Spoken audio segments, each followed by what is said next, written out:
कुछ आए चाहे नहीं आए, लेकिन ये वर्कशीट से आपके एग्जाम में जरूर सवाल आने वाले हैं। आइए समझते हैं इसको, फिर हम सवाल को करेंगे। डेटा किसे कहते हैं? जो भी चीजें हमारे सामने नंबर्स में मिलती हैं उसको हम रॉ डेटा या फिर डेटा कहते हैं। इसको हम बढ़ते क्रम में या घटते क्रम में सजा सकते हैं। बढ़ते क्रम में सजाने पे एक सबसे हाईएस्ट नंबर आएगा और लोवेस्ट नंबर पे सजाने पे सबसे कम नंबर आएगा। तो हाईएस्ट और लोवेस्ट को जब हम घटाएंगे, जैसे इसको हमने सजाया तो हाईएस्ट नंबर आया 6 और सबसे लोवेस्ट नंबर आया 1। तो हाईएस्ट और लोवेस्ट नंबर में जो अंतर होता है उसे हम कहते हैं रेंज। इसके बाद आती है बात फ्रीक्वेंसी की। वह चीज जो बार बार या सबसे अधिक बार रिपीट हो रही है उसको हम कहते हैं फ्रीक्वेंसी। फिर आता है मीन। मीन का मतलब क्या होता है? जितनी भी चीजें दी गई हैं सबका टोटल कर दीजिए और कितनी दी गई है, मतलब संख्या कितनी दी गई है, 1 2 3 4 5 6 7 8 9, तो 9 से इसे भाग कर दीजिए तो ये आ जाता है हमारा mean. Sum of all observation, जितनी भी ऑब्जर्वेशंस दी गई हैं उन सबको टोटल करना है। और टोटल कितनी ऑब्जर्वेशन है? यहाँ पे है आपके पास 3 3 6 3 9 9 ऑब्जर्वेशन, तो 9 से डिवाइड कर देना है। मीडियन क्या होता है? जब भी हम इसको इंक्रीजिंग या डिक्रीजिंग ऑर्डर में लिखते हैं, जैसे इसको मैंने इंक्रीजिंग ऑर्डर में लिख दिया, तो मिडिल मोस्ट जो नंबर होता है, जैसे इधर 4 छोड़ दीजिए, इधर 4 छोड़ दीजिए, तो ये बीच का नंबर जो मिडिल मोस्ट नंबर होता है उसको हम कहते हैं मिडिल वैल्यू या मीडियन। तो इस केस में 4 होगा। मोड किसे कहते हैं? वह चीज जो सबसे ज्यादा बार रिपीट हो रही है पूरे डेटा में, उसको हम कहते हैं मोड। जैसे यहाँ पर 4 जो है ना वो 3 बार रिपीट हो रहा है, देखो 1 2 3, तो सबसे ज्यादा बार ये रिपीट हो रहा है तो इसलिए इसका मोड 4 हो जाएगा।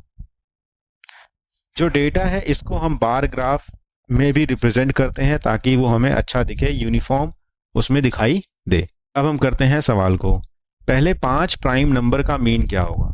तो पहले 5 प्राइम नंबर लिख लेते हैं। 2 3 5 5 के बाद आता है 7 7 के बाद आता है 11।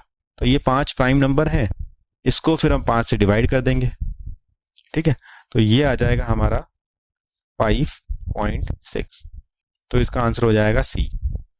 हरीश ने 10 मैच प्ले किए हैं और स्कोर ये रहा 10 मैचों का। ठीक है, पूछा गया है कि मोस्ट फ्रीक्वेंट स्कोर, मतलब कौन सा स्कोर बार बार रिपीट हुआ है, सबसे ज्यादा बार रिपीट हुआ है। तो यहाँ आप देखेंगे 50 50 50 50, 10 में से 3 बार 50 50 50 रिपीट हुआ है, तो सबसे रिपीटेस्ट वाले को कहते हैं हम मोड, और मोड जो है वो है यहाँ पर बी। इसके बाद पूछा गया है क्वेश्चन नंबर 2, 59 पॉइंट्स अगर वो 11th मैच में स्कोर करता है तो उसके मीन में क्या चेंज आएगा? तो सबसे पहले इसका मीन, ये जो नंबर है इनका मीन जो आएगा, इन सबको जोड़ के आप 10 से भाग करेंगे तो ये आ जाएगा 4.43.6। ये इसका मीन आ गया, इस वाले का मीन आ गया। कहा गया है कि 11वें मैच में उसने 59 रन मार लिए, तो 436 प्लस 59 बटे अब 11 मैच हो गए हैं, तो ये आ जाएगा आपका लगभग 45 के बराबर, 45। तो 43.6 और 45 में जो फर्क है वो 1.4 का फर्क है, और 1.4 भी ज्यादा हो रहा है, तो इसका आंसर इसलिए बी हो जाएगा। पहले हम इस डेटा का मीन निकालेंगे, फिर उसमें ये नंबर जोड़ के दोबारा मीन निकालेंगे, जो अंतर आएगा वही इसका आंसर है बी। आइए अब बार ग्राफ वाला सवाल करते हैं। इस बार ग्राफ में ये पूछा गया है कि 6 पॉपुलर गेम्स जो आपके प्ले स्टोर से डाउनलोड हुई हैं, एग्जिस्टिंग यानी ये पहले वाला डेटा है, और नया, अब जो नया डेटा है उसको यहाँ इन्होंने बताया है। पूछा गया है कि कौन से गेम को यूजर्स ने ज्यादा डाउनलोड किया है इस बार।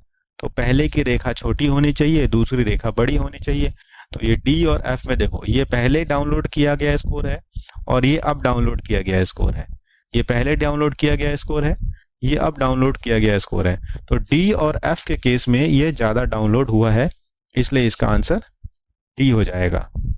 जल्दी से चैनल को सब्सक्राइब कर लीजिए, मैं और भी आपके लिए अच्छी चीजें लेके आना वाला हूँ। वर्कशीट्स तो सॉल्व हो ही रही हैं। Thank you.